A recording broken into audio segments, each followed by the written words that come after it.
வணக்கம்.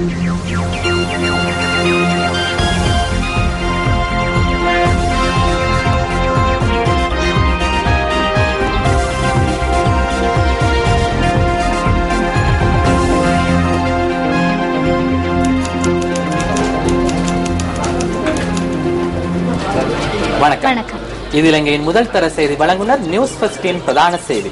உங்களோடு இணைந்திருக்கும் நான் கோஷிகா தாலன். ரியாஸ் ஹாரிஸ். விரிவான செய்திகளுக்கு செல்ல முன்னர் முதலில் தலைப்புச் செய்திகள். 19வது அரசியலமைப்பு திருத்தம் தொடர்பான விவாதம் எதிர்வரும் 27ஆம் தேதிக்கு ஒத்திவைப்பு. நீதிமன்ற தீர்ப்பை மீறி அதிகாரங்களை 19வது திருத்தத்திற்குள் இணைத்துக் கொள்ள பிரதமர் நடவடிக்கை என ஹெல உரிமைய குற்றச்சாட்டு. නැවත නැවත එකතු කරන්න යාමෙන් මොකද වෙන්නේ? මේවා ජනතාව දන්නෙත් නැහැ. ශ්‍රේෂ්ඨාධිකරණයේ මතේ විමසෙන්නෙත් නැහැ. காணாமல் போன மகன் உயிரோடு இருக்கும் செய்திகள் வந்தும் அரசு மீட்டு தரவில்லை என தாய் குமுறல். ஆட்சி மாறியும் தமிழ் மக்களின் காட்சிகள் மாறவில்லை என சிவாஜி லிங்கம் குற்றச்சாட்டு. முன்னாள் ஜனாதிபதி லஞ்ச ஊழல் விசாரணை ஆணைக்குழுவிற்கு அழைக்கப்பட்டதற்கு எதிராக முன்னெடுக்கப்பட்ட சத்தியாகிரக போராட்டம் நிறைவு. ஊழல் குற்றச்சாட்டு சுமத்தப்பட்ட தென்கொரிய பிரதமர் ராஜினாமா. 19வது அரசியலமைப்பு திருத்தம் தொடர்பான விவாதத்தை 27ஆம் தேதி நடத்துவதற்கு தீர்மானித்துள்ளதாக பாராளுமன்றத்தை இன்று ஒத்திவைத்த சந்தர்ப்பத்தில் சபை முதல்வர் அறிவித்தார். அதன் பிரகாரம் அது தொடர்பான விவாதம் இன்று இடம்பெறவில்லை. சூடான வாத பிரதிவாதங்களுக்கு மத்தியில் இன்று பார்லமென்றம் 2 தடவைகள் ஒத்திவைக்கப்பட்டது. ஜனாதிபதி இன்று பார்லமெண்ட் கட்டட தொகுதிக்கு வருகை தந்ததுடன் 19வது அரசியலமைப்பு திருத்தம் தொடர்பான கலந்துரையாடல்களும் இடம்பெற்றன. முதல் அமர்வு ஒத்திவைக்கப்பட்டு மீண்டும் கூடிய சந்தர்ப்பத்தில் 19வது அரசியலமைப்பு திருத்தம் தொடர்பில் கவனம் செலுத்தப்பட்டது.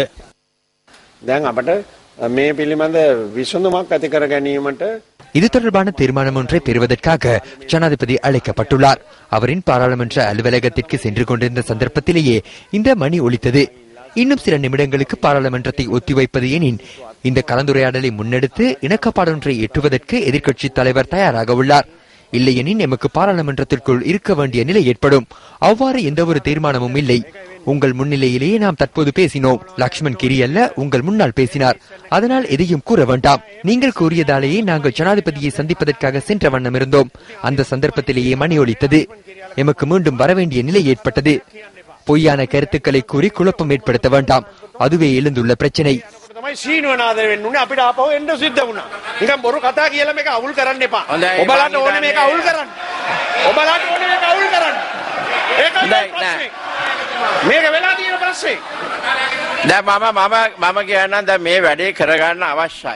இதனை முன்னெடுக்க வேண்டிய அவசியம் உள்ளது. அதனால் 2 தரப்பினரும் பிரச்சனைகளின் போது இணக்கப்பாட்டுக்கு வர வேண்டும். தற்போது ஜனாதிபதியும் பாராளுமன்றத்துக்குள் இருப்பதால் எதிர்க்கட்சியினர், சபை முதல்வர், பிரதமர் உள்ளிட்ட அனைவரும் சென்று இந்த பிரச்சனைக்கான தீர்வை பெற்று இன்னும் 30 நிமிடங்களில் மீள கூடுவோம்.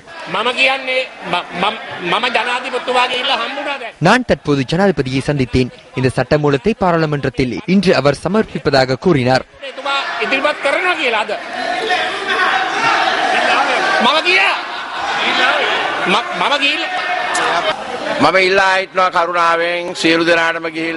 அனைவரும் ஜனாதிபதியை சந்தித்து எனக்கு தீர்மானத்தை அறிவிக்குமாறு நான் கேட்டுக்கொள்கின்றேன்.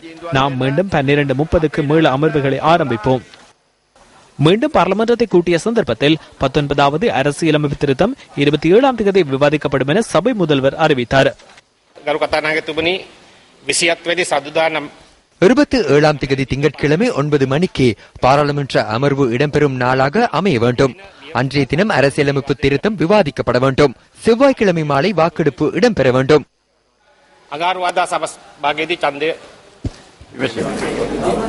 உயர்நீதிமன்ற தீர்ப்புக்கு அப்பால் சென்று பிரதமருக்கு அதிகாரத்தை பெற்றுக் கொள்கின்ற சரத்துக்களை 19வது அரசியலமைப்பில் சேர்த்துக் கொள்ள முயற்சிப்பதாக ஜாத்திக ஹெலோருமிய குற்றம் சாட்டுகின்றது. இதேவேளை 19வது அரசியலமைப்பு திருத்தத்தை நடைமுறைப்படுத்தி மக்களுக்கு வழங்கிய வாக்குறுதிகளை நிறைவேற்றியுள்ளதாக ஐக்கிய தேசிய கட்சி தெரிவிக்கின்றது.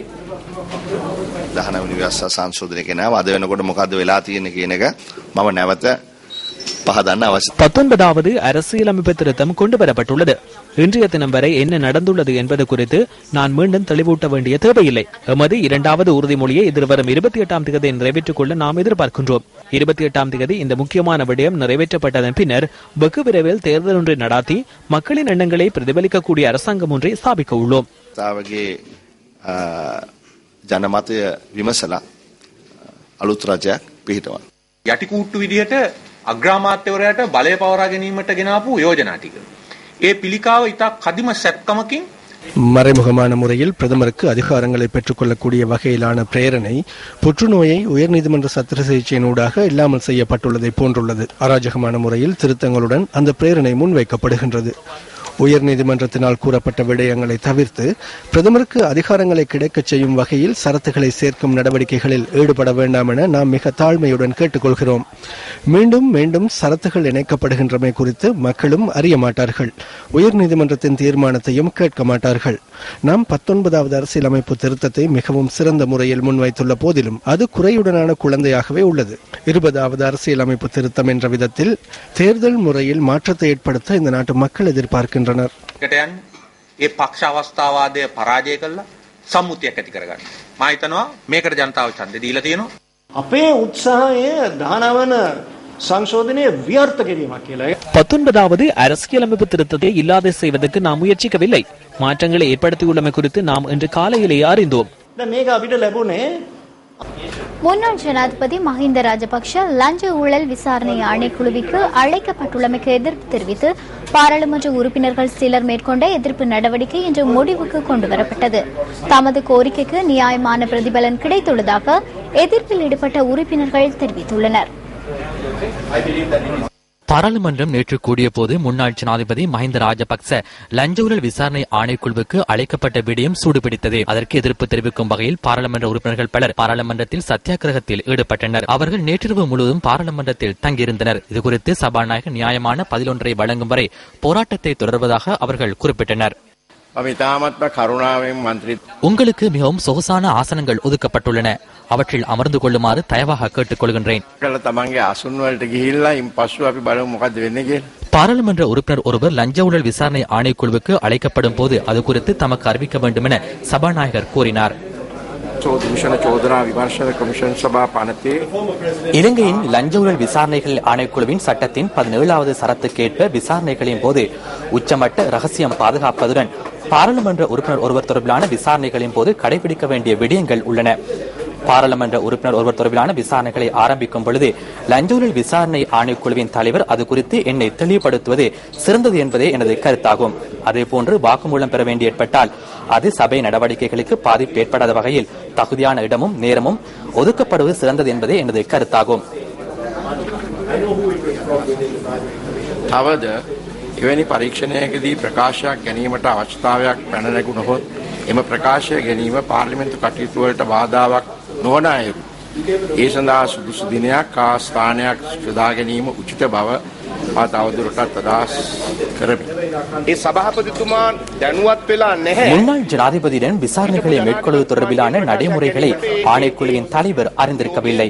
அதன் மூலம் லஞ்ச ஊழல் விசாரணை ஆணைக்குழுவின் தலைவர் அறியாத வகையில் பணிப்பாளர் சபையும் அறியாத வகையில் ரணில் விக்ரமசிங்க ஏற்றுக்கொண்டுள்ள அவருக்கு நெருக்கமானவரின் மனைவி அதாவது பணிப்பாளர் நாயகன் தான் நினைத்தவாறு செயற்படுகின்றார்.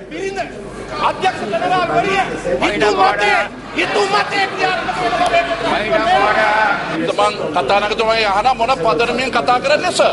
කතාවේ පොතේ ප්‍රතිපත්තිය දිනුත් කරේ.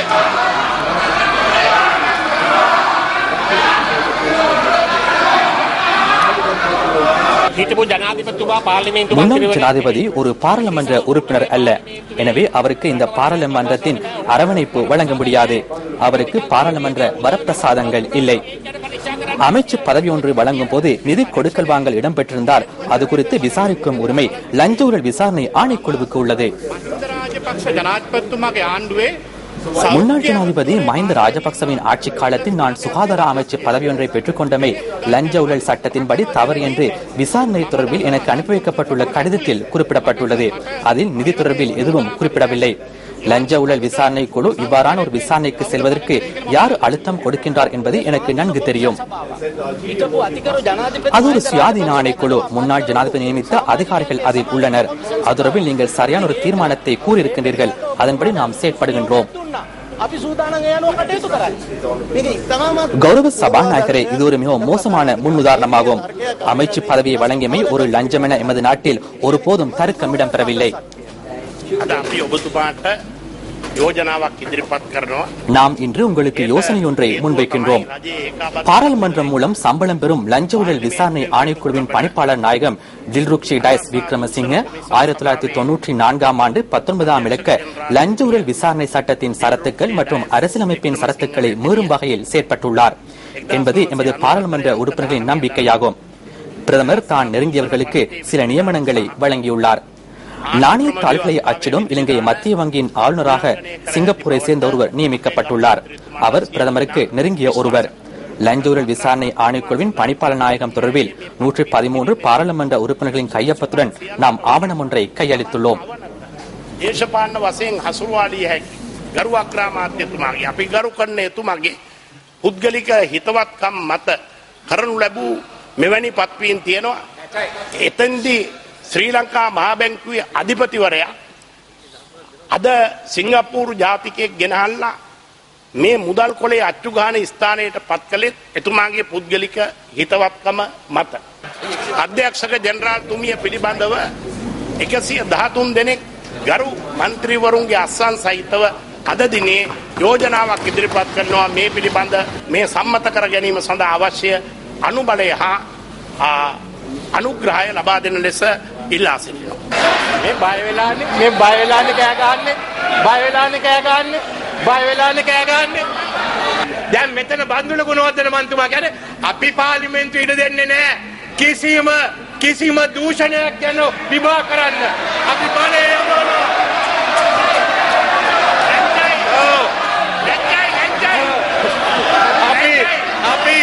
අපි මේ සභාවට එනවා. අපි රැ ඉන්නවා. අපි විස්කි බොනවා. අපි දෙන්නේ නැහැ. ඉඩ දෙන්නේ නැහැ. ඒවා විභාග කරන්න කියලා. ලැජ්ජයි.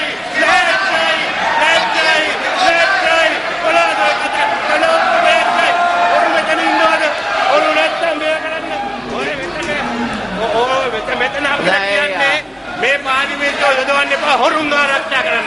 ගෝඨාභය රාජපක්ෂ මැතිතුමාට එරෙහිව තිබුණු චෝදනාව கோட்டாபய ராஜபக்ச மீதான குற்றச்சாட்டுகளின் பொழுது லஞ்ச ஊழல் விசாரணை ஆணைக்குழு அவரின் வீட்டுக்கு சென்று வாக்குமூலம் பெற்றுக் கொண்டது. அவ்வாறு என்றால் ஏன் மஹிந்த ராஜபக்சவை இங்கு அழைக்க வேண்டும்? ஆகவே வேறு சில நோக்கங்களை கருத்தில் கொண்டே ஆணையாளர் இவ்வாறு செயற்பட்டுள்ளார் என்பது தெளிவாகின்றது. ஜனாதிபதி மைத்ரிபால சிறிசேனவை எமது இந்த பாராளுமன்ற உறுப்பினர்கள் உள்ளிட்ட நாம் சந்தித்தோம். பத்திரிகைகளில் வெளியாகும் வரை தானும் அதனை அறிந்திருக்கவில்லை என்று ஜனாதிபதி கூறினார். அது தவறு என்று அவர் கூறினார். எனவே அவருக்கு இதனுடன் எந்த தொடர்பும் இல்லை. இதன் நோக்கம் குறித்து ஆராய வேண்டும் என்றும் ஜனாதிபதி கூறினார். எனவே ஆணையாளரை அந்த பதவியிலிருந்து நீக்குமாறு பிரதமரிடம் கேட்டுக் கொள்கின்றோம். මේකේ අපි අරමුණ මොකද්ද කියන එක හොයන්න ඕන කියලා.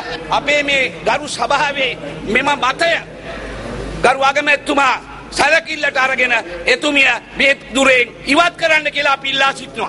බොහොම ස්තුතියි. பின்னர் கட்சி தலைவர்களின் கூட்டத்தில் சபாநாயகர் கலந்து கொண்ட பின்னர் சபையில் உரையாற்றினார். මන්ත්‍රීතුමාලා මේ මතු කරපු பாராளுமன்ற உறுப்பினர்கள் முன்வைத்த கருத்துக்கள் தொடர்பில் நீதி அமைச்சரிடம் நான் வினவினேன். முன்னாள் ஜனாதிபதியிடம் சென்று விசாரணைகளை மேற்கொள்வதற்கு அவர் என்னிடம் உறுதி வழங்கியுள்ளார்.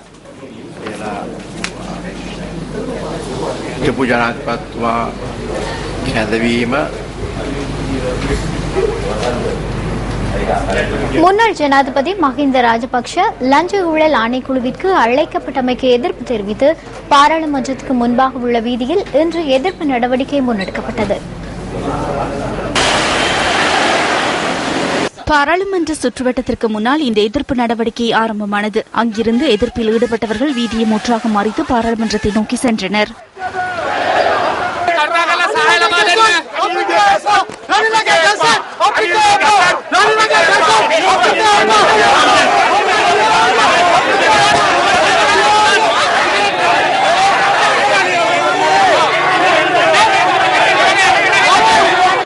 பாராளுமன்ற நுழைவாயிலுக்கு 100 மீட்டர் தொலைவில் போலீசார் வீதி தடைகளை அமைத்து எதிர்ப்பில் ஈடுபட்டவர்களை நிறுத்துவதற்கு முயற்சிகளை மேற்கொண்டனர்.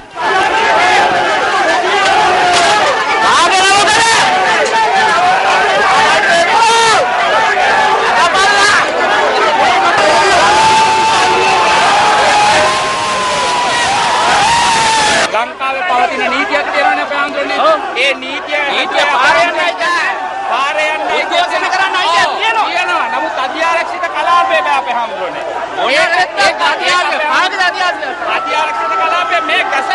உயர் பாதுகாப்பு வலயத்திற்குள் எதிர்ப்பில் ஈடுபடுவதற்கு கடுவெல நீதவான் நீதிமன்றம் அறிவித்துள்ள தடை உத்தரவு தொடர்பில் போலீசார் இதன்போது எதிர்ப்பில் ஈடுபட்டவர்களிடம் தெரிவித்தனர். மக்கள் பிரதிநிதிகள் பார்லமென்ட்டுக்கு வருகை தரும்போது அல்லது வெளியேறும் போது இடையூறுகள் ஏற்படும் என்பதனால் பொதுமக்கள் இந்த உயர் பாதுகாப்பு வலயத்திற்குள் நடமாடுவது தடுக்கப்பட்டுள்ளது. காலை நடைபெற ஏற்பாடு செய்யப்பட்டுள்ள எதிர்ப்பு பேரணியை நடத்தாது இருக்குமாறு பெயர் குறிப்பிடப்பட்டுள்ளவர்களிடம் உத்தரவிடுகின்றோம். எனினும் பாராளுமன்றத்திற்குள் எதிர்ப்பில் ஈடுபட்ட பாராளுமன்ற உறுப்பினர்கள் சபாநாயகர் தீர்மானத்தை அறிவிக்கும் வரை எதிர்ப்பு நடவடிக்கையை முன்னெடுத்தனர்.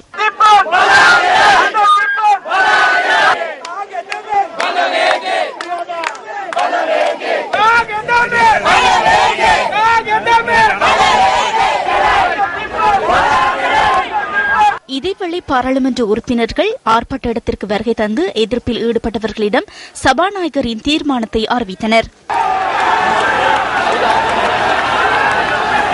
அதன் பின்னர் அங்கிருந்தவர்கள் கலைந்து சென்றனர். குறைவான வாக்குகளை பெற்றவர் பிரதமராக நியமிக்கப்பட்டமை லஞ்சம் இல்லையா என முன்னாள் ஜனாதிபதி மஹிந்த ராஜபக்ச கேள்வி எழுப்பியுள்ளார். கேபினட் அமைதிக்கமாக திசாத்தநாயக மகாத்மாட தீமா அல்லசா திஸ்ஸ அத்தநாயக்கவிற்கு வழங்கிய அமைச்சரவை அந்தஸ்துள்ள அமைச்சு பதவி லஞ்சம் என கூறுகின்றனர். அதிக வாக்குகளை பெற்ற பலர் இருக்கும் போது குறைந்த வாக்குகளை பெற்ற ரணில் விக்ரமசிங்கவிற்கு பிரதமர் பதவியை ஜனாதிபதி வழங்கியது லஞ்சம் இல்லையா? இதுவே நகைச்சுவையாகும். இது வருந்தத்தக்கதொரு நிலையாகும். வெற்றி தோல்வி என்பன அனைவரும் வாழ்க்கையில் அனுபவிக்க வேண்டும். 30களில் இருந்து அரசியல் களத்தில் உள்ளேன். எனினும் இவ்வாறு பழிவாங்கும் நடவடிக்கைகளில் ஈடுபடும் அரசியலுக்கு விரோதமான ஜனநாயகத்திற்கு விரோதமான ஏனைய தரப்பினருக்கு எதிராக பாரிய அளவில் செயற்படும் யுகம் ஒன்றை நான் பார்த்ததில்லை.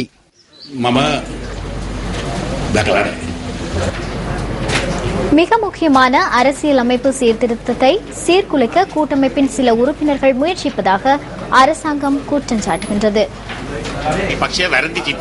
எதிர்க்கட்சி தவறான ஒரு விடயத்தை நாட்டிற்கு காட்டுகின்றது. என்ன அந்த விடயம்? அமைச்சு பதவிகள் வழங்கப்பட்டமைக்காக லஞ்ச ஊழல் விசாரணை ஆணைக்குழுவிற்கு அழைக்கப்பட்டுள்ளதாக கூறுகின்றனர். உண்மையில் என்ன நடந்துள்ளது? கடந்த ஜனாதிபதி தேர்தலின் போது அமைச்சு பதவிகளை வழங்க நிதி பரிமாற்றம் இடம்பெற்றுள்ளது. எதிர்க்கட்சியினர் சிறப்பிள்ளையாக வேண்டாம்.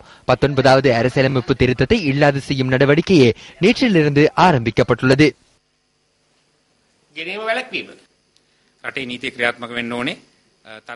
நாட்டில் சட்டம் நடைமுறைப்படுத்தப்பட வேண்டும். தகுதிகளை பார்த்து செயற்பட இந்த நாடு பழக்கப்படவில்லை. தகுதிகளை பாராது சட்டம் நடைமுறைப்படுத்தப்பட வேண்டும். மஹிந்த ராஜபக்ச என்ன செய்திருக்கலாம்? சபாநாயகருடன் தொடர்பு கொண்டு அவருக்கு அருகில் வரவழைத்து வாக்குமூலத்தை அங்கேயே பெற்றுக் கொண்டிருக்கலாம். அதற்கான கோரிக்கையை விடுத்திருக்கலாம். இந்த விடயம் குறித்து வாக்குமூலத்தை அளித்த பின்னர் மக்களுக்கு இது குறித்து அவர் தெளிவூட்டியிருக்கலாம்.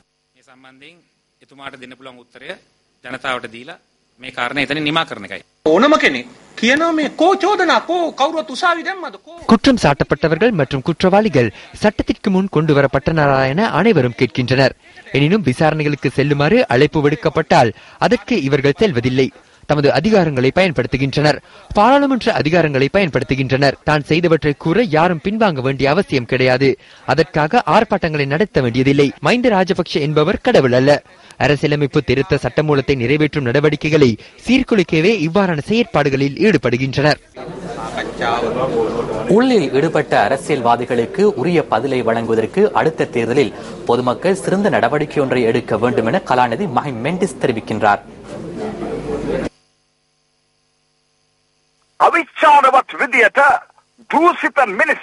அரசியலில் ஊழல் நடவடிக்கைகளில் ஈடுபட்டவர்களை பாதுகாப்பதற்கு தற்போது சிலர் செயற்பட்டு வருகின்றனர்.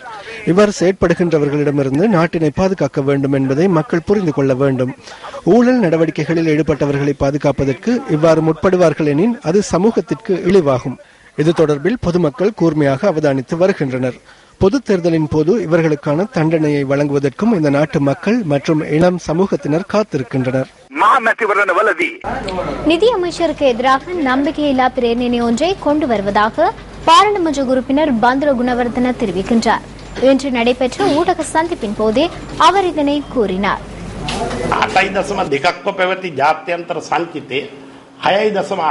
8.2 காணப்பட்ட வெளிநாட்டு கையிருப்பு 6.8 குறைவடைந்துள்ளதாக மத்திய வங்கியின் தரவுகள் தெரிவிக்கின்றன. அதேபோன்று சர்வதேச சந்தையில் அரசாங்க பத்திரங்களை விநியோகித்து தேவையான வளங்களை பெற்றுக்கொள்ள முடியாத நிலைமை ஏற்பட்டுள்ளது. அதேபோன்று நாட்டின் நிதிச்சந்தை, மூலதன சந்தை, பங்கு சந்தை ஆகியவற்றின் கொடுக்கல் வாங்கல்கள் தொடர்பில் பாரிய அவநம்பிக்கை ஏற்பட்டுள்ளது.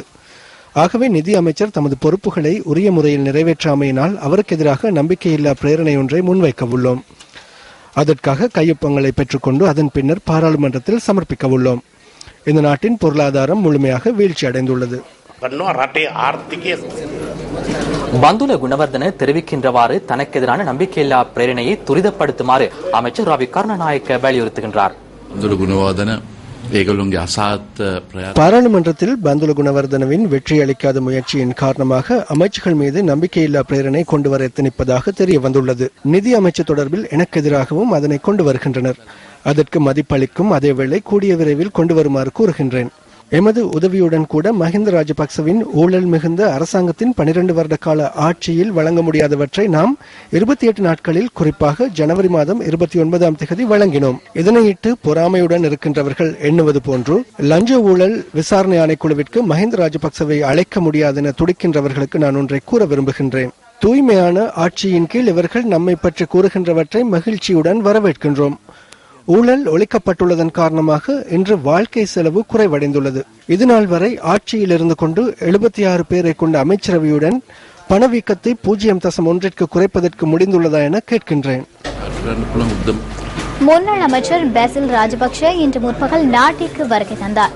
தமக்கு எதிராக எழுப்பப்பட்டுள்ள குற்றச்சாட்டுகள் தொடர்பில் பதிலளிக்க வேண்டியமை தமது முதலாவது கடமை என விமான நிலைய வளாகத்தில் வைத்து அவர் கூறியுள்ளார். முன்னாள் அமைச்சர் பேசில் ராஜபக்ச இன்று பிற்பகல் 1:45 அளவில் துபாயிலிருந்து நாட்டை வந்தடைந்தார். பாராளுமன்ற உறுப்பினர்கள், மாகாண சபை உறுப்பினர்கள் உள்ளிட்ட பலர் முன்னாள் அமைச்சர் பேசில் ராஜபக்சவை வரவேற்றனர்.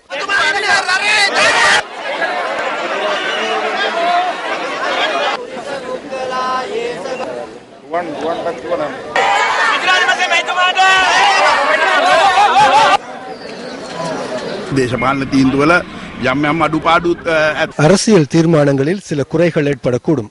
தேசிய அமைப்பாளர் என்ற ரீதியில் அரசாங்கத்தில் பொறுப்புள்ள அமைச்சர் என்ற வகையில் தோல்விக்கான காரணத்தின் பொறுப்பை நான் ஏற்றுக்கொள்கிறேன். 1931ஆம் ஆண்டிலிருந்து ராஜபக்ச குடும்பம் அரசியலில் ஈடுபட்டு வருகின்றது. எந்த ஒரு காலத்திலும் மக்களின் சொத்துக்களை கொள்ளையிடவில்லை. பௌத்தன் என்ற விதத்தில் மதத்தை பின்பற்றுகின்றேன். போலீசார் விசாரணைகளை நடத்துகின்றமை சிறந்தது. அதற்கான ஒத்துழைப்புகளை நாம் வழங்குவோம். ஊழல் குற்றச்சாட்டுகள் குறித்து பதிலளிப்பது எமது முதன்மை கடமையாக இருக்கும். இன்றைய தினம் நாட்டை வந்தடைந்த முன்னாள் அமைச்சர் பேசில் ராஜபக்ச எதிர்வரும் வியாழக்கிழமை நிதி குற்ற விசாரணை பிரிவில் வாக்குமூலம் வழங்க உள்ளதாக அவரது சட்டத்தரணி ஜுவார் டி சில்வா தெரிவித்தார். பிரதான 4 பிரிவுகளின் கீழ் பேசில் ராஜபக்ச 4 வாக்குமூலங்களை பதிவு செய்ய உள்ளதாகவும் அவர் மேலும் கூறியுள்ளார்.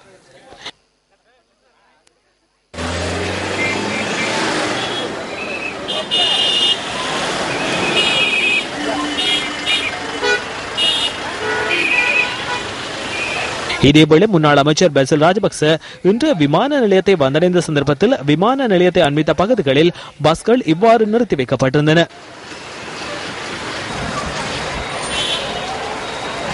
இதேவேளை கட்டுநாயக்க சர்வதேச விமான நிலைய பயணிகள் வளாகம் இன்று பகல் மூடி வைக்கப்பட்டிருந்தது. தொழில்நுட்ப பிரச்சனையால் விமான நிலைய பயணிகள் வளாகம் மூடப்பட்டிருந்ததாக விமான நிலைய அதிகாரி ஒருவர் குறிப்பிட்டார்.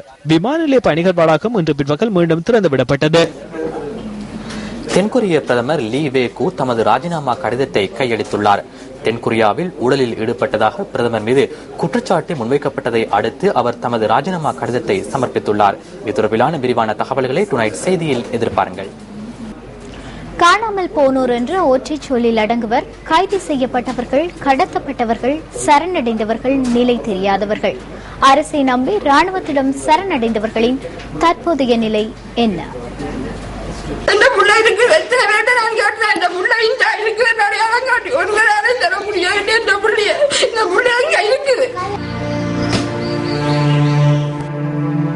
காணாமல் போன தன் பிள்ளை உயிரோடு இருக்கும் செய்தி ஒன்றே ஜெயகலாவின் வாழ்வுக்கான நம்பிக்கை.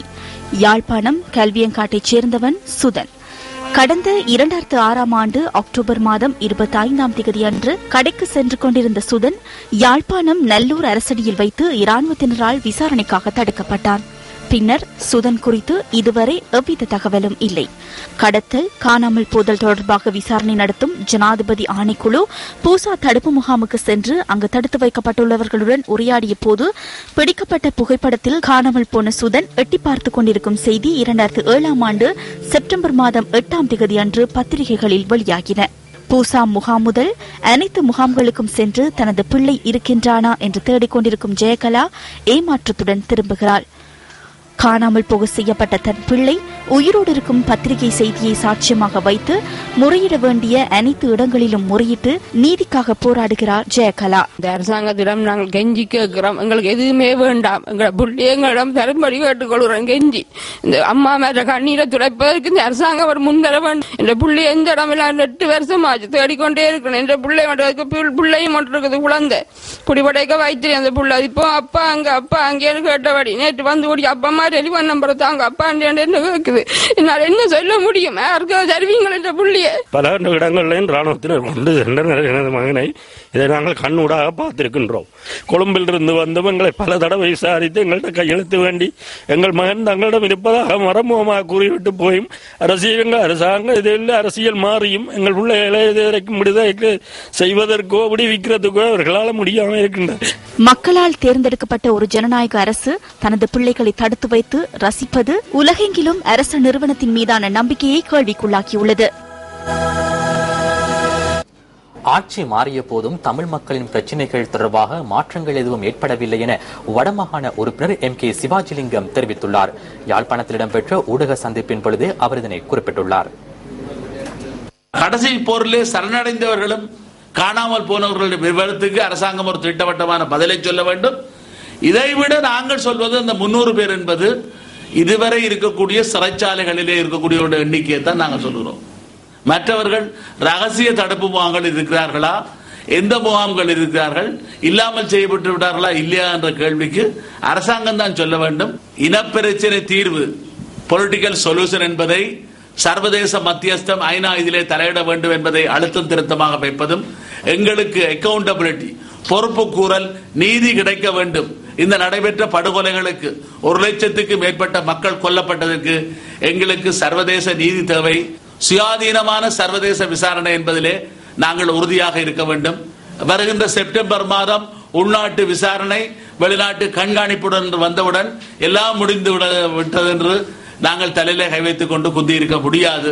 ஆட்சி மாற்றம் என்பது அவர்களை பொறுத்தளவிலே ஏன் அவர்களுக்கு ஒரு காலகட்ட அவகாசத்தை கொடுக்க கூடாது என்ற கேள்வியை தான் எல்லோரும் கேட்கிறார்கள்.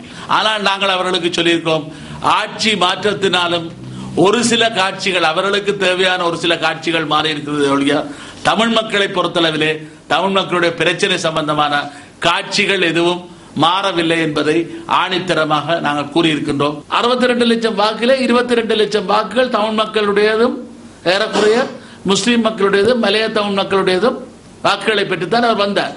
இந்த ஆண்டு மே மாதம் 12ஆம் தேதியிலிருந்து 18ஆம் தேதி வரை ஒரு வாரம், அந்த 7 நாட்களும் மிகப்பெரிய அளவிலே பல்லாயிரக்கணக்கிலே மக்கள் அஞ்சலிகளை நடத்த வேண்டும் என்று நாங்கள் அழைப்பு விடுக்கின்றோம். அதுதான் உண்மையிலே இவர்களுக்கு சர்வதேசத்துக்கு மீண்டும் மீண்டும் நாங்கள் சொல்ல முடியும், எங்களுடைய அழிவுக்கு நீதி தேவை, அரசியல் தீர்வு தேவை என்பதை நாங்கள் அழுத்த திருத்தமாக சொல்வதற்கு ஒரு ஏற்பாடுகளை நாங்கள் செய்ய வேண்டும். ஆளுநருக்கு தெரியாமல் இலங்கை மத்திய வங்கியின் மேலாக ஒரு பறவை எனும் பறக்க முடியாது என ஊழலுக்கு எதிரான செயற்பாட்டாளரான வசந்த சமரசிங்க தெரிவித்தார். அவ்வாறான பின்புலத்தில் முறைகள் விநியோகம் தொடர்பு இலங்கை மத்திய வங்கியின் ஆளுநர் அர்ஜுன மகேந்திரனுக்கு தொடர்பில்லை என்று கூறுவது நகைச்சுவையான விடயம் என அவர் கூறுகின்றார்.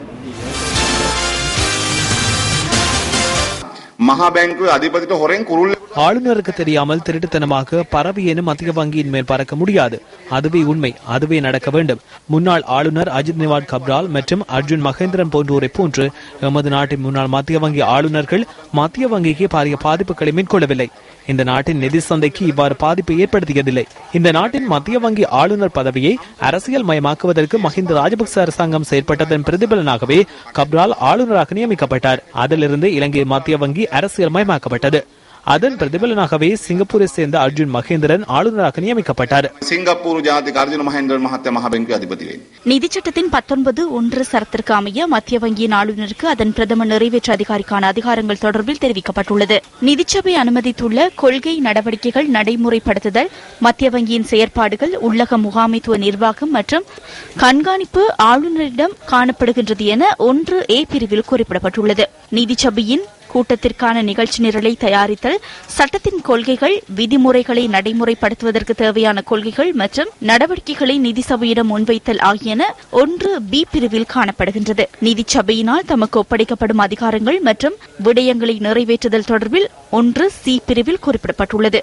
ஆளுநர் என்பவர் நாணயமான மற்றும் பொறுப்புள்ள நபராக இருக்க வேண்டும் என இலங்கை மத்திய வங்கியின் ஸ்தாபகர் ஜான் செக்ஸ்டரின் அறிக்கையில் தெரிவிக்கப்பட்டுள்ளது. The founder of Sri Lanka's central bank, இலங்கை மத்திய வங்கியின் ஆரம்ப ஆளுநரான ஜோன் எக்ஸ்டர் வங்கி தொடர்பில் பாரிய எதிர்பார்ப்புடன் இருந்தார். நாணயமற்ற ஒருவர் மத்திய வங்கியில் சேவையாற்றக்கூடாது என்பது எனது நிலைப்பாடாகும். அர்ஜுன் மகேந்திரன் வெட்கமற்ற வகையில் இந்த பதவியில் தொடர்ந்தும் இருப்பது மத்திய வங்கியின் தூய்மை தன்மையை மீறும் செயலாகும். இந்த கொடுக்கல் வாங்கலை அவர் அறிந்திருந்தாலும் அறியாவிட்டாலும் அவர் தொழில்துறை சாராத ஒருவர் ஆவார். அதனையே நாம் தொடர்ந்து கூறுகின்றோம். அந்த பதவியில் தொடர்ந்தும் இருந்து தாம் செய்த பாவங்களை மறைப்பதற்கு முயற்சிக்காது அதிலிருந்து உடனடியாக விலகுங்கள். no matter what he has done, whether it is intentional or otherwise. இத்துடன் நியூஸ் ஃபர்ஸ்டின் 8 மணி பிரதான செய்திகள் நிறைவு பெறுகின்றன. நியூஸ் ஃபர்ஸ்டின் டுநைட் செய்தி 10:45 எதிர்பாருங்கள். வணக்கம்.